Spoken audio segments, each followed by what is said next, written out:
Hello everyone, आप सभी का स्वागत है आपके अपने यूट्यूब चैनल विशाल गौतम 783 पर। आज है 25 फरवरी 2025 और आज की इस वीडियो में मैं आपके लिए लेकर आया हूँ 25 फरवरी 2025 के डेली करंट अफेयर्स के कुछ इम्पोर्टेंट क्वेश्चंस। अगर आप किसी भी एग्जाम की तैयारी कर रहे हैं तो ये वीडियो आपके लिए काफ़ी ज़्यादा इम्पोर्टेंट रहने वाली है। अगर आप इस चैनल पर पहली बार आए हैं तो चैनल को सब्सक्राइब जरूर कर लीजिए। तो पिछली वीडियो में हमने जाना था महिला प्रीमियर लीग का तीसरा संस्करण कहाँ पर शुरू हुआ है। तो ये हुआ है गुजरात राज्य के वडोदरा में। 14 फरवरी 2025 को आयुष्मान भारत वय वंदना योजना आधिकारिक तौर पर किस राज्य या केंद्र शासित प्रदेश में शुरू की गई है? पुदुचेरी में। किस आईआईटी ने टिकाऊ ऊर्जा का उपयोग करके कृषि उपज को संरक्षित करने के लिए सौर निर्जलीकरण तकनीक शुरू की है? आईआईटी कानपुर ने। फरवरी 2025 में किस राज्य में काशी तमिल संगमम 3.0 का आयोजन किया गया है? उत्तर प्रदेश के वाराणसी में। 1993 से 2023 तक पिछले 3 दशकों में चरम मौसम की घटनाओं से सबसे अधिक प्रभावित शीर्ष 10 देशों में भारत का क्या स्थान है? 6। फरवरी 2025 में थाईलैंड में संवाद के चौथे संस्करण को आभासी रूप से किसने संबोधित किया है? नरेंद्र मोदी जी ने।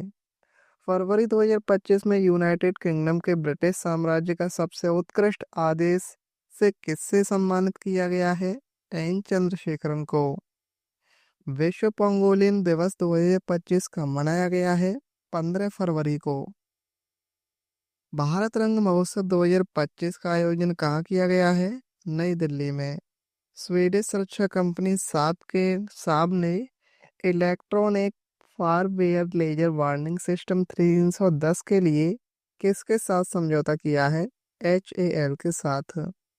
विश्व के नंबर 1 खिलाड़ी जैनिक सिनर पर सकारात्मक डोपिंग परीक्षण के बाद 3 महीने का प्रतिबंध लगा है। इनका संबंध किस खेल से है?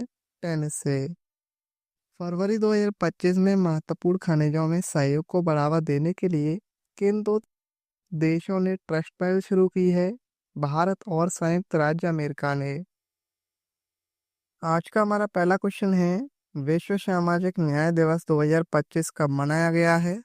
राइट आंसर इस क्वेश्चन का ऑप्शन बी, 20 फरवरी को। विश्व सामाजिक न्याय दिवस हर साल 20 फरवरी को मनाया जाता है और यह दुनिया भर के समाजों में निष्पक्षता, समानता और समावेशिता को बढ़ावा देने की आवश्यकता पर प्रकाश डालता है। संयुक्त राष्ट्र द्वारा स्थापित इस दिन का उद्देश्य गरीबी, सामाजिक बहिष्कार, लैंगिक असमानता, बेरोजगारी, मानवाधिकार उल्लंघन और अपर्याप्त सामाजिक सुरक्षा प्रणालियों का मुकाबला करना है। और इसकी थीम है न्याय संगत परिवर्तन को मजबूत बनाना एक स्थायी भविष्य के लिए। किस राज्य सरकार ने सांस्कृतिक पहचान और प्राकृतिक संसाधनों की रक्षा के लिए एक नए भू कानून को मंजूरी दी है? राइट आंसर इस क्वेश्चन का ऑप्शन डी, उत्तराखंड। उत्तराखंड सरकार ने सांस्कृतिक पहचान और प्राकृतिक संसाधनों की रक्षा के लिए एक नए भूमि कानून को मंजूरी दी है और कैबिनेट के फैसले के अनुसार राज्य के बाहर के व्यक्ति हरिद्वार और उधम सिंह नगर को छोड़कर उत्तराखंड के 11 जिलों में बागवानी और कृषि भूमि नहीं खरीद पाएंगे। नए भूमि कानून के अनुसार अब जिला मजिस्ट्रेटों के पास भूमि खरीद के लिए व्यक्तिगत रूप से अनुमति देने का अधिकार नहीं होगा। उत्तराखंड की राजधानी है देहरादून शीतकालीन के लिए और गैरसैंण है ग्रीष्मकालीन के लिए। मुख्यमंत्री हैं पुष्कर सिंह धामी और राज्यपाल हैं लेफ्टिनेंट जनरल गुरमीत सिंह। फरवरी 2025 में भारत और किस देश ने लिथियम खनन और अन्वेषण में अपने सहयोग को आगे बढ़ाने के लिए एक समझौता ज्ञापन पर हस्ताक्षर किए हैं? तो राइट आंसर है इस क्वेश्चन का ऑप्शन बी, अर्जेंटीना। लिथियम खनन और अन्वेषण में अपने सहयोग को आगे बढ़ाने के लिए अर्जेंटीना और भारत ने एक समझौता ज्ञापन पर हस्ताक्षर किए हैं और यह समझौता नई दिल्ली में आयोजित बैठक में अर्जेंटीना के कैटामार्का के गवर्नर राउल एलेजांद्रो जलील और कोयला और खान मंत्री जी किशन रेड्डी ने किया है। और इस बैठक का उद्देश्य है खनन क्षेत्रों में सहयोग को बढ़ाना, विशेष रूप से लिथियम अन्वेषण और निवेश के अवसरों पर चर्चा करना। अर्जेंटीना की राजधानी है ब्यूनस आयर्स, मुद्रा है अर्जेंटीना पेसो और राष्ट्रपति है जेवियर मिलेई। समुद्री नौवहन सहायता के अंतर्राष्ट्रीय संघ ने किस देश को अपना उपाध्यक्ष चुना है? राइट आंसर इस क्वेश्चन का ऑप्शन ए, भारत। समुद्री नौवहन सहायता के लिए अंतर्राष्ट्रीय संघ ने भारत को अपना अध्यक्ष चुना है। सिंगापुर में IALA की पहली आम सभा के दौरान यह चुनाव हुआ, जिसमें भारत को उपाध्यक्ष चुना गया है। दिसंबर 2025 में IALA परिषद की बैठक भारत में होगी और बंदरगाह, नौवहन और जलमार्ग मंत्रालय के सचिव TK रामचंद्रन ने भारतीय प्रतिनिधि मंडल का नेतृत्व किया है। और IALA सम्मेलन और आम सभा सितंबर 2027 में मुंबई में होगी। फरवरी 2025 में सोल लीडरशिप कॉन्क्लेव के पहले संस्करण का उद्घाटन किसके द्वारा किया गया है? राइट आंसर है ऑप्शन डी, नरेंद्र मोदी जी के द्वारा। 21 फरवरी 2025 को PM नरेंद्र मोदी ने दिल्ली में सोल लीडरशिप कॉन्क्लेव के पहले संस्करण का उद्घाटन किया है और पहले संस्करण में भूटान के PM शेरिंग तोब्गे ने मुख्य अतिथि के रूप में मुख्य भाषण दिया। 21 से 22 फरवरी तक चलने वाला 2 दिवसीय सोल लीडरशिप कॉन्क्लेव एक प्रमुख मंच के रूप में काम करेगा, जहां राजनीतिक, खेल, कला और मीडिया, आध्यात्मिक दुनिया, सार्वजनिक नीति, व्यवसाय और सामाजिक क्षेत्र जैसे विविध क्षेत्रों के नेता अपनी प्रत्यक्ष जीवन यात्राएं साझा करेंगे और नेतृत्व से संबंधित पहलुओं पर चर्चा करेंगे। मेट्रो वायडक्ट पर भारत के पहले द्विमुखी सौर संयंत्र का उद्घाटन किसके द्वारा किया गया है? राइट आंसर है ऑप्शन डी, मनोहर लाल खट्टर जी के द्वारा। आवास और शहरी मामलों और बिजली मंत्री मनोहर लाल खट्टर ने ओखला बिहार मेट्रो स्टेशन पर मेट्रो वायडक्ट पर भारत के पहले ऊर्ध्वाधर द्विमुखी और संयंत्र का उद्घाटन किया है। उन्होंने खैबर दरेन डिपो में स्थापित एक मेगावाट के रूफटॉप सौर ऊर्जा संयंत्र का भी उद्घाटन किया है और ऊर्ध्वाधर द्विमुखी सौर पैनल दोनों तरफ से सूर्य के प्रकाश को कैप्चर कर सकते हैं। ये बिना किसी अतिरिक्त भूमि पर कब्जा किए सौर ऊर्जा उत्पन्न के लिए मेट्रो की संरचना का उपयोग करेगा और इस संयंत्र का उद्घाटन नई दिल्ली में आयोजित ग्रीन मेट्रो सिस्टम शहरी गतिशीलता का भविष्य पर अंतर्राष्ट्रीय सम्मेलन के हिस्से के रूप में किया गया। कौन सा राज्य $100 बिलियन के बजट आकार को पार करने वाला पहला राज्य बन गया है? राइट आंसर इस क्वेश्चन का option D, Uttar Pradesh. Uttar Pradesh $100 billion के बजट आकार को पार करने वाला पहला राज्य बन गया है और वित्त वर्ष 2025 से 26 के लिए 8 लाख करोड़ से अधिक के साथ यह न केवल उत्तर प्रदेश के लिए बल्कि किसी भी राज्य के लिए प्रस्तुत किया गया अब तक का सबसे बड़ा बजट है। यूपी की राजधानी लखनऊ है, मुख्यमंत्री हैं योगी आदित्यनाथ और राज्यपाल हैं आनंदीबेन पटेल।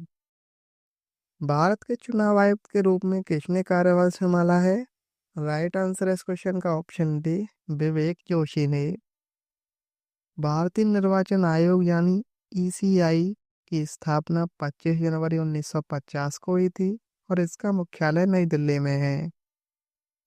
SBI कार्ड के MD और CEO के रूप में किसे नियुक्त किया गया है? राइट आंसर इस क्वेश्चन का option C, Shalla Pandey. SBI cards and payment services के बोर्ड ने 1 अप्रैल 2025 से सलिला पांडे को प्रबंध निदेशक और CEO नियुक्त किया है। सलिला पांडे की नियुक्ति 2 साल के कार्यकाल के लिए होगी और बोर्ड ने 31 मार्च 2025 से भारतीय स्टेट बैंक की सेवाओं से अभिजीत चक्रवर्ती की सेवानिवृत्ति के बाद सलिला पांडे की नियुक्ति को मंजूरी दी है। SBI की स्थापना 1 जुलाई 1955 को हुई थी। मुख्यालय मुंबई महाराष्ट्र में। अध्यक्ष हैं चल्ला श्रीनिवासुलु शेट्टी। किस भारतीय शहर में गूगल ने अपना सबसे बड़ा कैंपस अनंत लॉन्च किया है? राइट आंसर इस क्वेश्चन का ऑप्शन बी, बेंगलुरु कर्नाटक में। गूगल ने बेंगलुरु कर्नाटक में अपना सबसे बड़ा 1.6 मिलियन वर्ग फीट का कैंपस अनंत लॉन्च किया है। जिसमें 5,000 से अधिक कर्मचारी काम करते हैं। गूगल की सीईओ हैं सुंदर पिचाई, संस्थापक हैं लैरी पेज। स्थापना हुई थी 4 सितंबर 1998 को और मुख्यालय इसका कैलिफोर्निया यूएसए में है। स्टैटिक जीके को देखें तो स्वतंत्र भारत ने अपना पहला ओलंपिक स्वर्ण पदक किस वर्ष में जीता था? 1948 में। भारतीय संविधान के कौन से अनुच्छेद में उपाधियों के उन्मूलन की बात की गई है? अनुच्छेद 18 में। ब्रिटिश भारत में वर्नाक्यूलर प्रेस अधिनियम किस वर्ष लागू किया गया था? 1878 में। भारतीय संविधान में कौन सा भाग राज्य के नीति निर्देशक सिद्धांतों को शामिल करता है? भाग 4। बोरेक्स का रासायनिक सूत्र क्या है? Na2B4O7 into 10H2। भारतीय राष्ट्रीय कांग्रेस का पहला अधिवेशन कहाँ हुआ था? बॉम्बे में। विद्युत धारा को किस इकाई द्वारा व्यक्त किया जाता है? एम्पियर द्वारा। पंडित शिव कुमार शर्मा किस संगीत वाद्य यंत्र से जुड़े हुए हैं? संतूर से। मैग्नीशियम ऑक्साइड का रासायनिक सूत्र क्या है? MgO। तमिलनाडु में नव वर्ष के रूप में किस त्योहार को मनाया जाता है? पुथंडू को। पिछली वीडियो में मैंने एक क्वेश्चन पूछा था कि महिला प्रीमियर लीग का तीसरा संस्करण कहाँ पर शुरू हुआ है? तो इसका राइट आंसर था ऑप्शन बी, वडोदरा में। आपके लिए आज का क्वेश्चन है, समुद्री नौवहन सहायता के अंतर्राष्ट्रीय संघ ने किस देश को अपना उपाध्यक्ष चुना है? इस क्वेश्चन का सही आंसर आपको कमेंट में बताना है। अगर आपको ये वीडियो आज की हेल्पफुल लगी हो तो आप इस वीडियो को अपने दोस्तों के पास जरूर शेयर करना। तो चलिए चलते हैं, मिलते हैं कल की और एक नई क्लास में। जय हिंद, जय भारत, वंदे मातरम।